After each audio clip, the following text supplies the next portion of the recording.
예, 추석 연휴는 잘 보내셨습니까? 네. 뭐 되게 시간이 길 것 같았는데 며칠 안 된 것 같아요. 노는 게 바빠서 그런 게 아니고 놀 시간은 없었거든요. 뭐 이것저것 하다 보니까 좀 쉬려고 하니까는 토요일이더라고요. 또 영적으로 또 재정비하셔서 또 현장에 정말 특히 남은 자로 또 순례자로 정복자로 승리하시기 바랍니다. 열왕기상 3장에 보면 다윗에 이어서 유대를 다스릴 왕이 되었죠. 솔로몬이. 그 솔로몬이 이렇게 꿈을 꾸었어요. 꿈을 꾸었는데 딱 하나님이 나타나십니다. 그래서 하나님이 솔로몬에게 네가 내게 무엇을 줄고 너는 구하라 이렇게 말씀을 하시죠. 이때 솔로몬은 이렇게 많은 백성들을 재판을 할 때 선악을 분별할 수 있는 지혜를 달라고 그 지혜를 구하였죠. 여러분이 만약에 하나님이 나타나셔서 네가 내게 구할 것을 하나만 구하라. 그러면 여러분은 무엇을 구하겠습니까? 너무 이렇게 많은 것이 있겠지만 특별히 우리가 저와 여러분이 이 시대에 구별된 자로 하나님이 저와 여러분을 이 시대에 그리스도를 아는 그리고 잘 아는 누리는 제자로 부르셨다면 이 세상을 정복하고 다스리는 그 세계 복음화 틀 안에서 한 가지만 구해라. 그러면 여러분은 무엇을 구하겠습니까? 우리가 237 치유 서밋이라는 이 세계 복음화의 절대 시스템 속에서 여러분은 하나만 구하라고 하면 무엇을 구하겠습니까? 저도 뭐 다른 이렇게 구할 것이 있겠지만 먼저 우리가 본론으로 들어가서 우리가 만일에 이게 세계 복음화 237 치유 서밋 말이 맞습니다. 맞죠? 맞는데 세계 복음화 특별히 그 이전에 우리는 내 신앙부터 지켜야 되죠. 이 내 신앙을 지키기 위해 우리는 먼저 내 안에 이 묵상 운동이 일어나야 합니다. 우리 세계 복음화 좋아요. 현장의 전도 선교 좋아요. 다 당연하죠. 하나님이 우리에게 주신 지상 명령이고 인생 미션이잖아요. 그런데 우리 단체만 봐도 사실 전도합니까? 사실 우리 단체만 봐도 선교합니까? 메시지는 계속 그렇게 나오는데 사실 전도하고 선교합니까? 누가 전도할까 봐 눈치 보는 그런 수준도 사실 있잖아요. 여러분, 먼저 세계 복음화 이전에 우리가 정말 내 신앙을 지키기 위해서 이 묵상 운동이 내 안에 먼저 일어나야 합니다. 특별히 제가 묵상하는 말씀은요, 세계 복음화라는 그 하나님의 인생 절대 미션 속에서 제가 묵상하는 말씀은 저의 정체성과 관련된 말씀을 묵상합니다. 저는 내게 말씀을 주사 나로 입을 열어 복음의 비밀을 담대히 알리게 하옵소서. 전 에베소서 6장 에베소서 6장 19절 말씀을 묵상합니다. 내게 말씀을 주사 내게 입을 열어 복음의 비밀을 담대히 알리게 하옵소서. 여러분은 내 평생에 여러분은요 내 평생에 정말 묵상할 하나님의 말씀을 다 가지고 있으시기 바랍니다. 그래야 우리가 전도할 수 있어요. 그래야 우리가 선교할 수 있고요. 그래야 우리는 적이 아니라 동력자가 될 수 있고요. 여러분, 오늘 읽었던 본문이지만 시편 1편에 1절에서 2절 말씀에 보면 복 있는 사람은 그랬는데 복 있는 사람 복 있는 사람은 악인의 꾀를 따르지 아니하며 죄인들의 자리에 서지 아니하며 오만한 자리에 앉지 아니하며 오직 여호와의 율법을 즐거워하여 그의 율법을 어떻게 해요? 주야로 이렇게 묵상하는 자, 이런 자가 복이 있다고 말을 합니다. 여러분, 여기에서 우리가 잠시 봐야 될 게, 여기 주야로, 그의 율법을 주야로 묵상하는 자가 복이 있다 말을 하는데, 여러분, 묵상이라는 말의 정확한 의미가 무엇입니까? 묵상. 여러분은 묵상이라는 말의 정확한 의미를 알고 계십니까? 그리고 또 우리가 여호와의 말씀을 묵상을 해야 하는 이유가 무엇입니까? 묵상이라는 말의 의미는요, 예회계. 여러분, 예회계라는 말 들어보셨습니까? 잘 못 들어봤죠? 예회계입니다. 예회계. 예회계라는 말을 우리가 다른 책에서도 쓰는데요. 이사야 31장 4절에 보면 여호와께서 이같이 내게 이르시되 큰 사자나 젊은 사자가 자기의 먹이를 움키고 어르렁거릴 때, 이렇게 말씀하고 있는데, 어르렁거릴 때, 큰 사자나 젊은 사자가 자기의 먹이를 움키고 어르렁거릴 때, 바로 우리말로 어르렁거린다는 그 의미가 히브리어로 예헤게라는 말을 씁니다.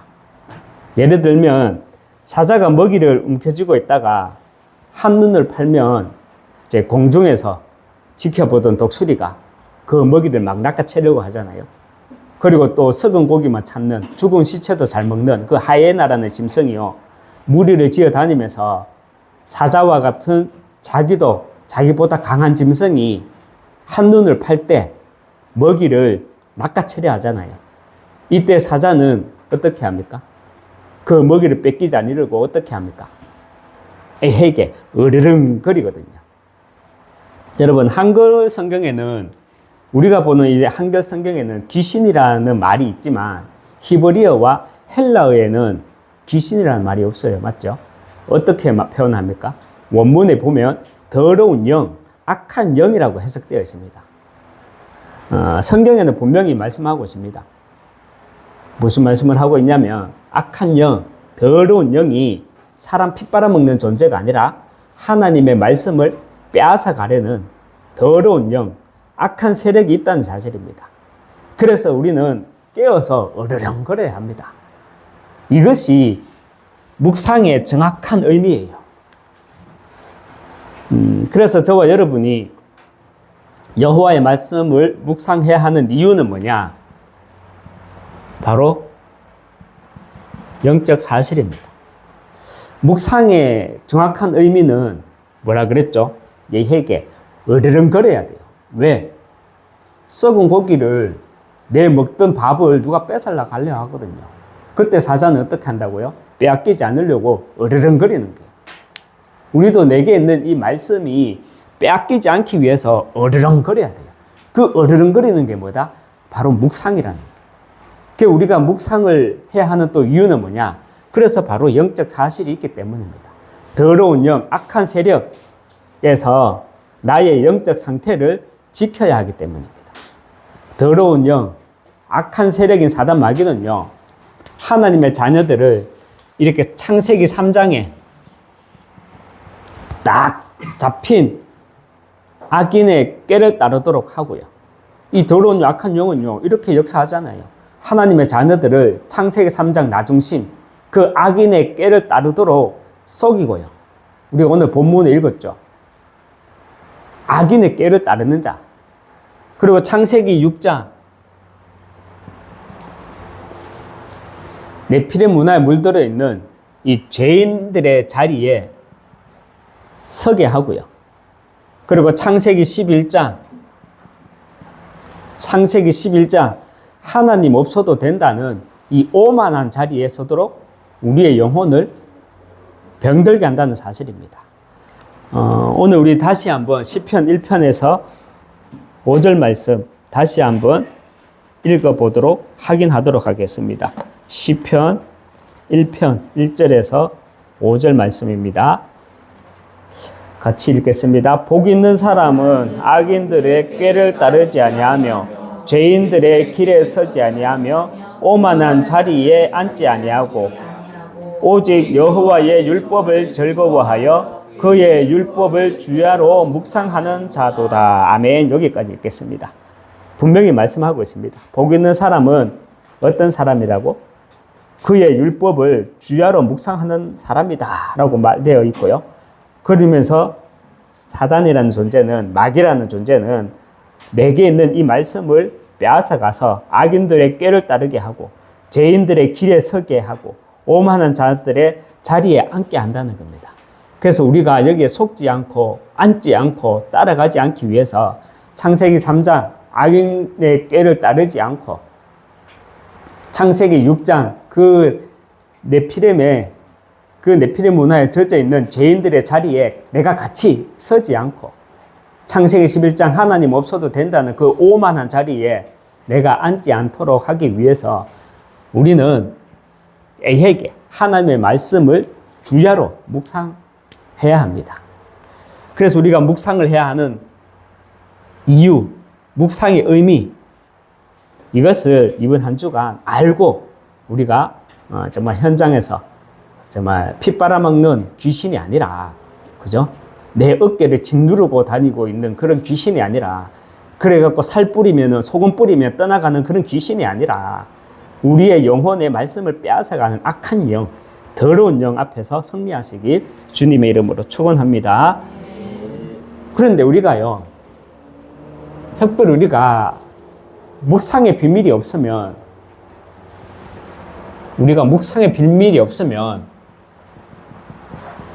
이 만몬 신앙, 그리고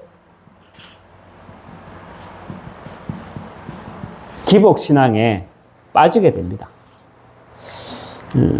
만몬은요, 만몬이라는 말은 이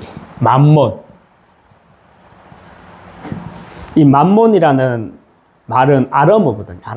아람어에서 온 말로 뜻은 뭐냐? 재물, 그리고 돈, 뭐 비슷한 말이 될 수 있는데 부, 이것이 만몬이라는 말이에요. 만몬이 아람으로 말하면, 아람 말인데 우리말로 이렇게 번역을 해보면 뜻이 재물, 돈, 부 이런 말입니다. 돈, 재물을 하나님보다 더 의지하거나 섬기는 신앙 태도를 가지고 우리는 만몬 신앙이라고 말합니다. 그 돈을 신처럼 여기며 하나님보다 물질을 더 신뢰하는 신앙의 태도를 말하죠. 예를 들면은 돈이 인생의 가장 중요한 목표가 되는 거예요. 이 돈이 내 인생의 가장 중요한 목표가 되고요. 하나님보다 경제적 성공을 더 의지하고요. 그리고 또 내가 헌신이나 그 믿음보다 내 숨은 이익과 동기, 이런 것을 더 우선시할 때 이런 신앙의 태도를 가지고 우리는 만몬 신앙이라고 말을 합니다. 마태복음 6장 24절입니다. 마태복음 6장 24절에 보면 한 사람이 두 주인을 섬기지 못할 것이니 너희가 하나님과 함께 재물을 겸하여 섬기지 못하느니라 말을 하는데요. 마태복음 6장 24절에서 말하는 재물이라는 말이 바로 만몬이라는 말이에요. 만몬입니다. 여기에서 말하는 재물이 바로 만몬이에요. 예수님은 하나님과 분명히 말씀을 하십니다. 예수님은 하나님과 만몬을 함께 섬길 수 없다고 말씀하십니다. 그리고 우리가 기복신앙 말하잖아요. 기복이라는 말은요, 문자 그대로 말하면 이렇게 복을 빌다, 복을 비는 것을 가지고 이렇게 기복이라고 말을 합니다. 우리가 하나님께 복을 빌어야죠. 맞죠? 하나님께 경제적인 축복 달라고 우리도 기도하잖아요. 교회 세울 수 있도록. 경제 없으면 뭐 어떻게 교회를 세웁니까? 뭐 교회를 안 세우고 우리끼리 신앙생활을 해도 되죠. 그렇지만 어떻게 경제가 없이 전도 선교할 수 있습니까? 그런데 문제는 하나님을 복을 주는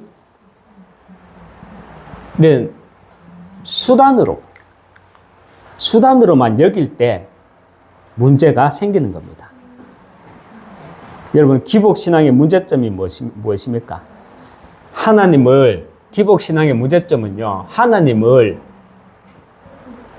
이렇게 목적이 아니라 하나님이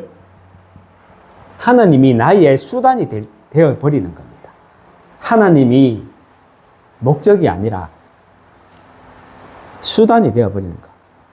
이 말이 무슨 말입니까? 예를 들면 예배 잘 드리면 돈 잘 벌 거예요. 11조 잘하면 병이 나을 거예요. 기도 많이 하면 사업 잘 될 거다. 이런 생각이 바로 기복적 사고방식입니다.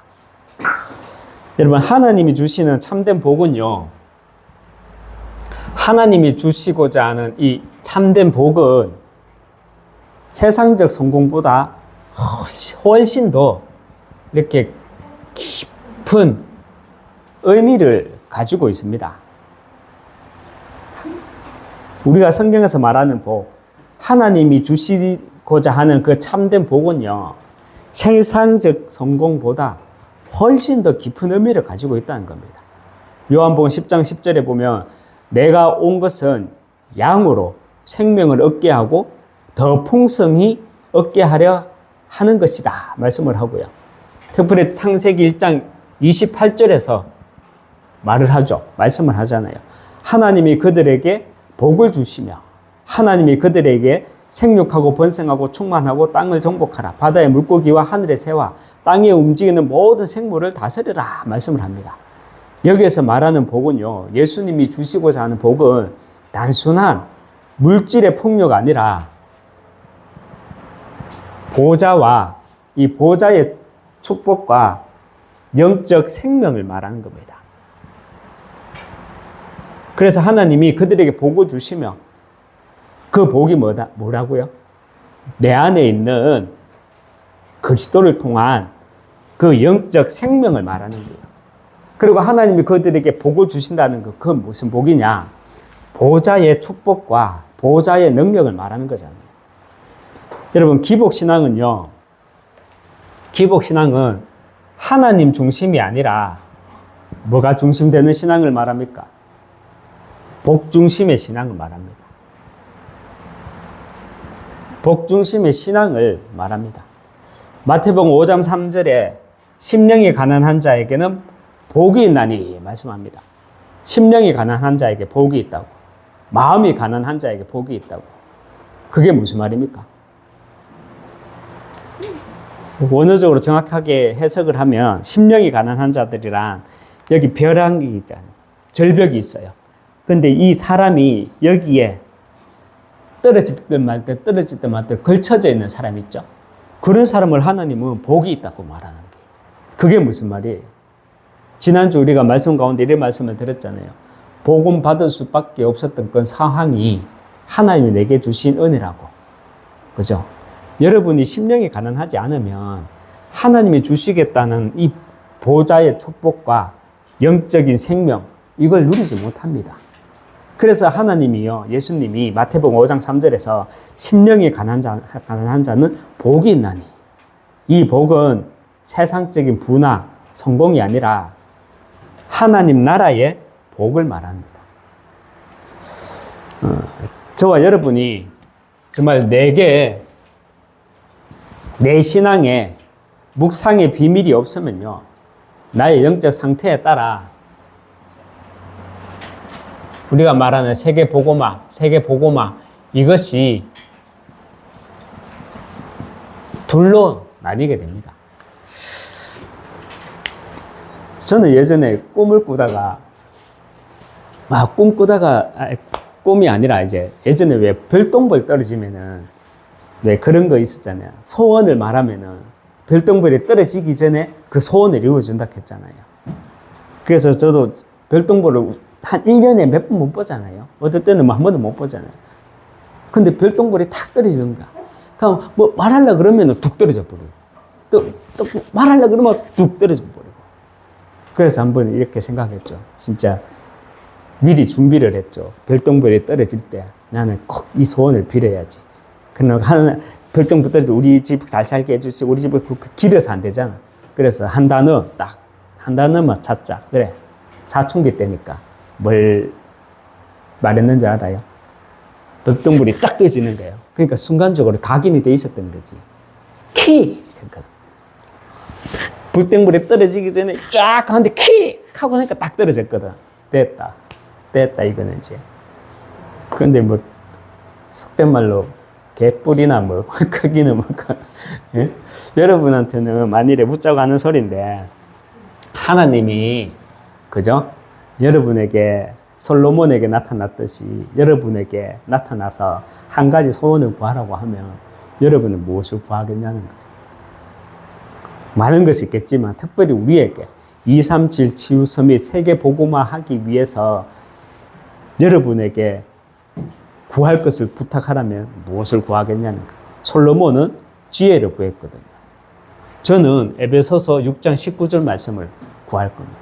내게 말씀을 주사 나로 입을 열어 복음의 비밀이 막히지 않고 복음의 비밀을 담대히 전하게 하옵소서. 이 말씀을 주겠습니다. 그래서 저와 여러분은요, 시편 1편 1절에서 2절 말씀, 오늘 우리 5절까지 읽었지만 복 있는 사람이 어떤 사람이라 그랬습니까? 이 말씀을 주야로 묵상하는 사람들입니다. 하나님이 저와 여러분을 영혼 구원을 위해서 그리스도의 제자로 불렀다면 분명히 하나님은 우리에게 지혜를 구합니다. 그래서 우리가 지혜를 구하고 내게 주신 이 말씀을 밤낮으로 묵상할 수 있어야 합니다. 왜냐? 사단이라는 존재는요, 전도 선교 못하도록 방해합니다. 우리 단체처럼 전도 선교 그렇게 강조하는 단체가 어디 있습니까? 그런데 솔직하게 말해봅시다. 전도 선교 되어집니까? 물론 되어지고는 있겠지만 그만큼 강조하는 만큼 다른 교단과 비교했을 때는 오히려 안 돼요. 왜 그렇게 했습니까? 저는 이걸 찾습니다. 정말 정확한 복음을 가지고 있지만 이 복음을 가지고 정말 하나님의 소원과 내 소원이 아니라, 하나님의 소원과 내 동기가 아니라 하나님의 소원과 내 소원이 정확하게 이루어가기 위해서, 우리가 사단에 속지 않기 위해서 묵상할 수 있어야 됩니다. 묵상의 의미가 뭐죠? 예해계라. 어르렁거린다는 게. 왜? 말씀을 빼앗아가는 존재가 있기 때문에. 그래서 우리는 이 영적인 사실을 알고 있어야 특별히 우리는 만몬신앙, 기복신앙에 빠지지 않게 됩니다. 특별히 우리가 또 말씀의 묵상, 이 묵상의 비밀이 없으면 우리의 영적 상태에 따라요, 세계 복음화가 둘로 나뉘게 됩니다. 세계 복음화가 둘로 나뉜다는 말이 무슨 의미입니까? 세계 복음화가 고난이냐 감사냐 이렇게 둘로 나뉜다는 겁니다. 여러분은 지금 우리가 세계 복음화라는 흐름 속에 있잖아요. 진짜 행복합니까? 감사합니까? 아니면 힘겹습니까? 아니면 고난, 되게 이 환경이 고난입니까? 지난주에도 우리가 말씀을 받았지만, 지지난주였죠. 감사는 환경에서 나오는 것이 아니라 했습니다. 감사는 믿음에서 나오는 것입니다. 감사는 환경이 아니라 복음을 붙잡을 때 감사가 나온다 했습니다. 여러분, 복음을 붙잡으면서 정말 감사의 삶을 산 인물 가운데 신구약에서 각각 한 사람을 뽑으려면 여러분은 어떤 사람을 딱 뽑을 수 있습니까?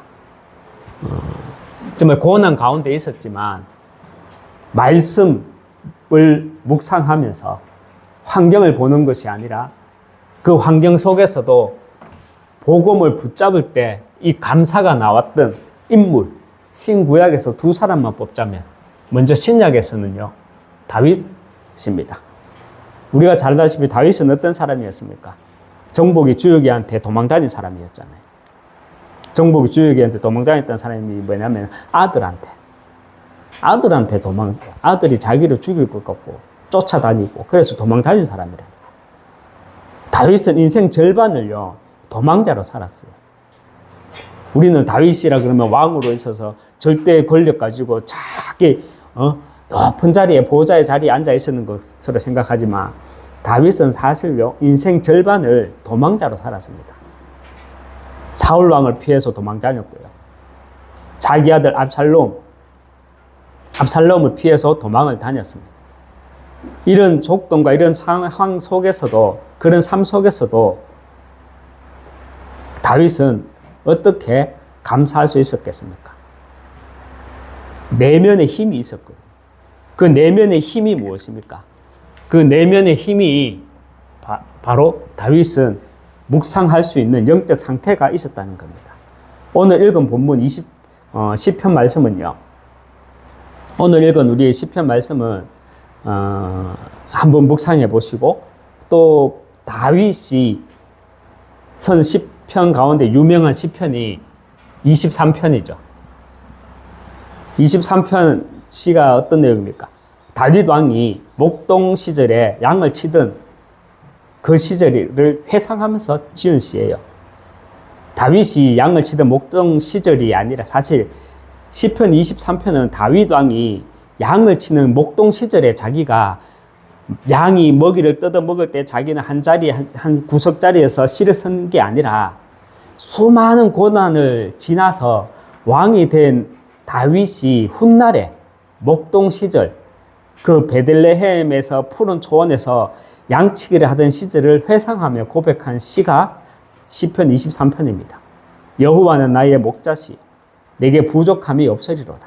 내 영혼을 소생시키시고 나를 인도하시고 내가 사망의 음침한 골짜기로 다닐지라도 해를 두려워하지 않을 것은 주께서 나와 함께 하심이라 말씀을 합니다.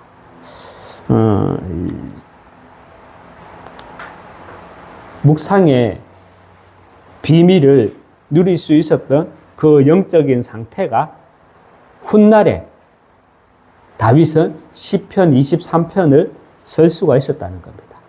평생을 도망자로 다니다가 여러분 신약에서는 바울이죠. 여러분 바울은 어떤 세월을 쭉 보냈습니까? 어떤 언약의 여정을 걸었습니까?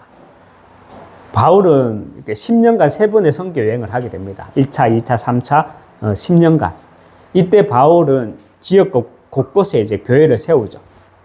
그런데 바울은요, 3번의 선교 여행을 마치고 난 이후에 가이사라에서 2년, 로마에서도 2년, 옥에 갇히게 됩니다. 이때 바울은 10년 동안 개척했던 교회들에 대해서 온갖 소문과 문제들에 대한 이야기를 듣게 됩니다. 참 사람들은 예나 지금이나 다 똑같은 것 같아요. 이런 소리 저런 소리로 다 사람을 힘 빠지게 하고 힘들게 하고 그러는 것 같아요. 바울은 사도가 아니다.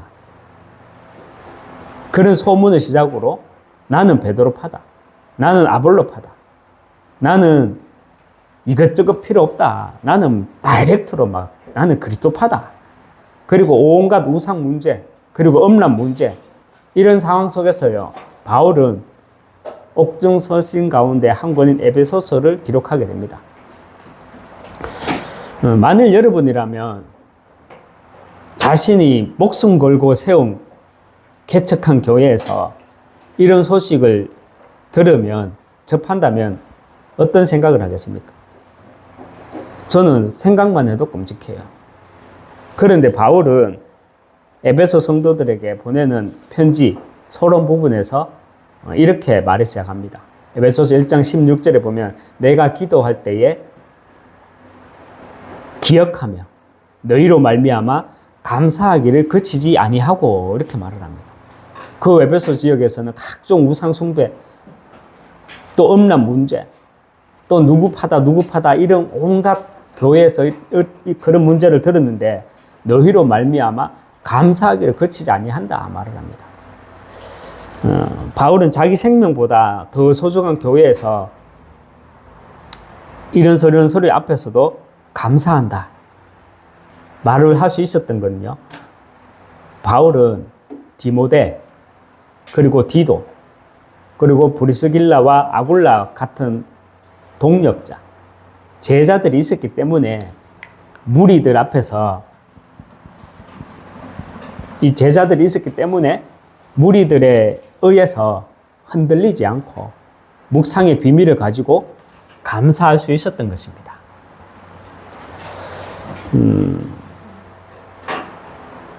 참된 감사, 환경에서 나오는 것이 아니라 했습니다. 참된 감사는요, 믿음에서 나온다 했습니다. 우리가 정말 복음을 붙잡을 때 우리 인생은 감사의 삶을 살아가게 됩니다. 그렇다면 여러분, 복음을 붙잡을 수 있는 비밀이 뭡니까? 복음을 우리가 붙잡을 수 있는 비밀, 복음을 어떻게 붙잡아요? 복음이 보여요? 안 보이죠?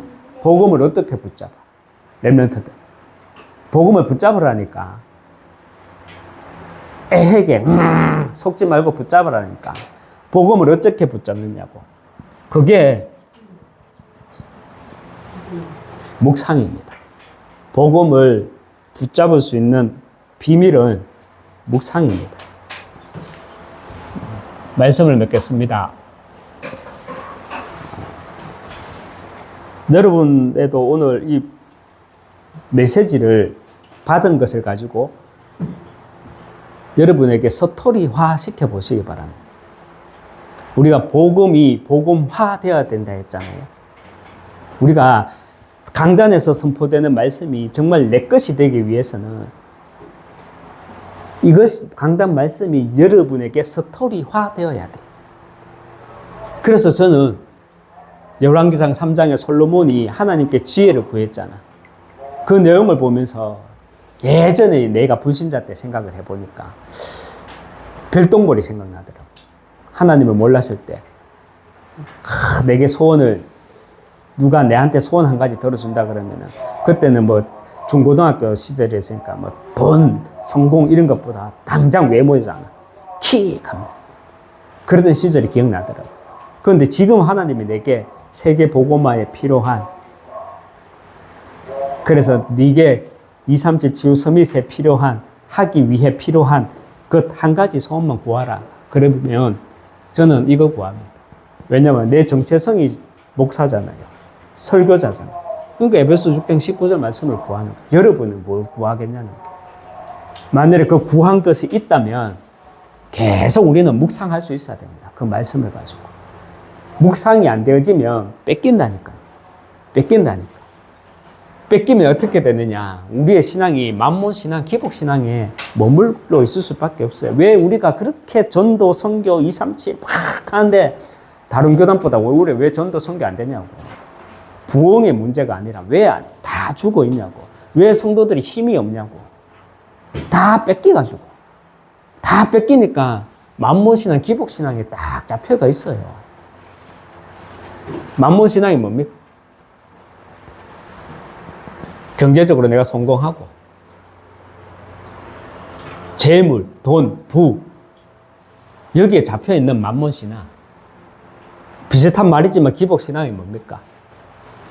하나님을 내 복을 비는 수단으로 사용하는 거. 이 기복신앙. 여기에 다 뺏기게 돼요. 그뿐만이 아니라 세계 복음화가 우리가 묵상의 비밀이 없으면 다 뺏겨가지고 만몬신앙, 기복신앙에 빠져있는 것뿐만이 아니라 빠져있으면서 어떻게 되냐. 결국은 그래도 세계 복음화 해야 되니까. 쉬운 말로 할게요. 그래도 내가 목사인데 세계 복음화 해야지. 그런데 내가 다 말씀 다 뺏기고 나면 어떻게 되느냐. 세계 복음화 둘로 나뉘어요. 어떤 사람은 감사하면서 세계 복음화 할 수도 있고 어떤 사람은 고난 가운데서 세계 복음화 할 수 있고. 그러나 사실 세계 복음화가 꽃길은 아니잖아요. 그죠? 가시밭길입니다. 냉정하게 솔직하게 말하면. 그러나 그 속에서도 감사할 수 있었던 인물 누구냐는 대표적으로 다윗과 바울이라. 그런데 이들의 고난의 내용을 보면 지금 우리가 걸어가야 될 그 고난하고 별 다른 게 없어요. 특히 내 고난, 바울이 당한 고난, 별반 다를 거 없잖아요. 자기 마음에 안 들면은 사람 기스내고. 이 다 똑같아요. 그러나 우리는 감사하면서 갈 수 있어야 돼요. 그래서 내가 복음을 붙잡는 비밀이 있어야 돼요. 복음을 붙잡는 비밀. 그 복음을 붙잡는 비밀이 뭐냐? 오늘 제목. 말씀 묵상의 비밀입니다. 마태복음, 우리 말씀 한번 보겠습니다. 우리 먼저 마태복음 28장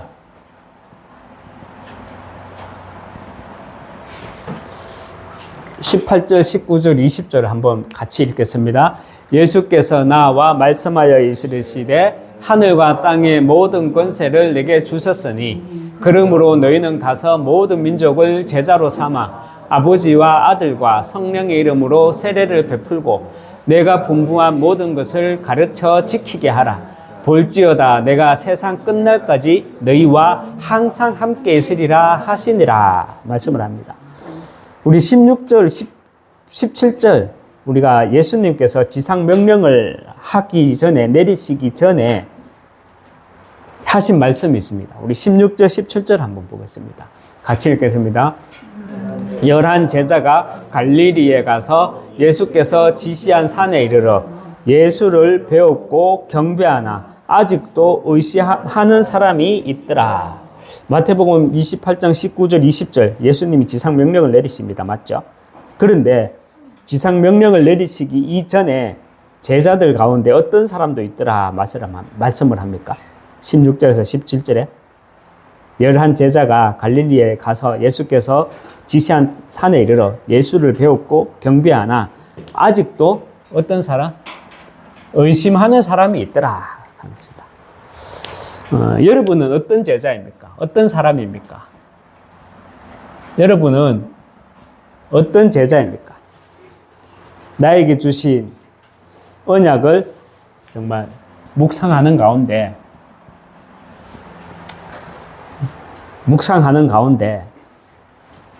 여러분은 어떤 렘넌트입니까? 여러분은 어떤 성도입니까? 여러분은 어떤 제자입니까? 나는 어떤 목사냐? 한번 질문해 보시기 바랍니다. 정말 나에게 주신 언약, 저에게 주신 언약은 에베소 6장 19절 말씀입니다. 내게 말씀을 주사 내 입을 열어 복음의 비밀을 담대히 알리게 하옵소서. 내게 말씀을 주고 내게 나의 언약입니다. 내게 주신 언약을 묵상하는 가운데 정말 더러운 영, 악한 영에 속아서 속지 않는 가운데 하나님의 은혜로 정말 2, 3제 치유 서밋에 주역되시고 또 하나님의 은혜로 복음의 명분과 이루어 나가시길 정말 주님의 이름으로 축원합니다. 기도하겠습니다. 하나님 아버지 감사합니다. 내게 주신 언약의 말씀을 묵상하는 가운데 정말 고난이 아니라 감사로 237 치유 서밋의 주역으로 인도받아 나갈 수 있도록 축복해 주시옵소서. 정말 묵상의 비밀이 없이는 복음의 비밀을 누릴 수 없고 복음의 비밀을 누리지 못하기 때문에 악한 자, 더러운 영, 사단 마귀에 나의 영혼이 도둑질해 나가게 되지만 묵상함으로 정말 하나님 아버지 언약을 묵상하는 가운데 237 치유 서밋에 정말 주역된 정인으로 세워질 수 있도록 하나님 축복해 주시옵소서. 예수 그리스도 이름으로 기도합니다. 아멘.